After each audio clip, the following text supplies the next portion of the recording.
Hi, everyone. My name is Daniel Bell, and I'm a program associate on the CEE team. And my name is Josh D. I'm a program coordinator on the CE team, the Community Engagement Exchange Program, and I work on our monitoring, evaluation, and learning components. And I'm going to walk you through our data learning journey challenge idea. So looking at what are the trends in democratic backsliding that we can look at to inform our CE program's recruitment processes. So a quick intro about what CE is. It's a year-long program funded by the U.S. Department of State's Bureau of Education and Cultural Affairs, designed to enable civil society leaders between the ages of 21 to 28 to harness the power of networks and address mutual civil society issues related to areas such as open and participatory government, civic dialogue and peace building, and youth engagement, amongst a few others.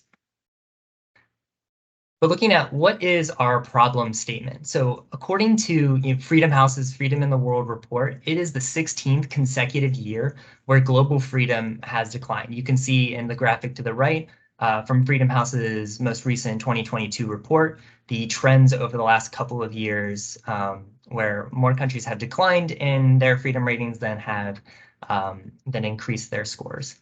And so for programs such as CEE, where about 85% of our participants are from countries considered not free or partly free under Freedom House's scoring guidelines, democratic backsliding is one of the challenges that, with working with emerging civil society leaders, even in an exchange program, for, what are, working through participant recruitment and even deciding which countries should be eligible to participate in CEE and how we could be better focusing our efforts. And so this is where it opens up an opportunity for a data solution.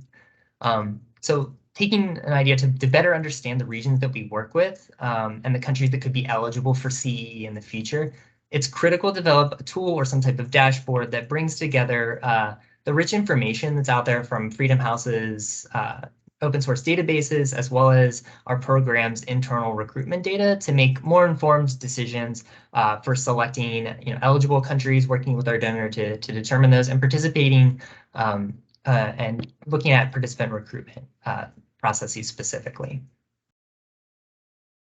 And so what relevant data do we have access to? We have a couple of things. So first of all, we have Freedom House's Freedom in the World 2022 open source data. And then we also have Freedom House's aggregate category and subcategory scores, which kind of goes on a deeper level of looking at the assessment of political rights, civil liberties, or even freedoms of expression. And then bringing that all together with our most recent FY20 and fiscal year 2021 recruitment data that we've collected so far.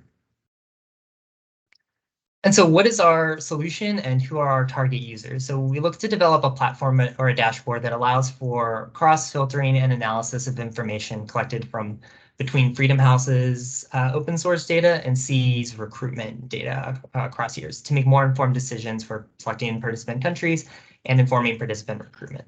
And so we kind of want to use this tool to investigate patterns between aggregate category and subcategory scores that Freedom House presents on a year-to-year basis, and compare that to see if there are correlations between data in and applicants or CE participants' applications, such as their self-selected program themes. So those would be from the civic dialogue and peace building, open and participatory government, youth engagement, those things that I mentioned earlier.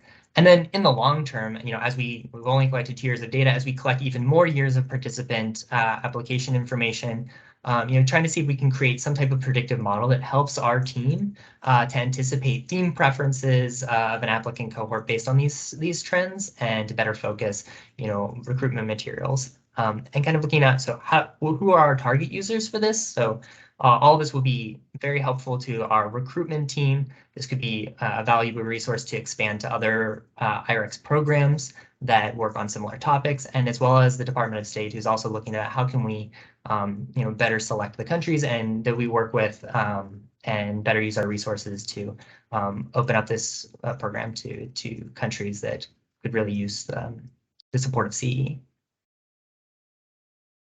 And who and what is needed to make this happen? So we have access to all the requisite data through Freedom House, but we do need access to business intelligence visualization software such as Power BI. We have an example dashboard that we've used for our recruitment data in the past, and it would be great to be able to incorporate Freedom House's data alongside here using those aggregate category and subcategory scores.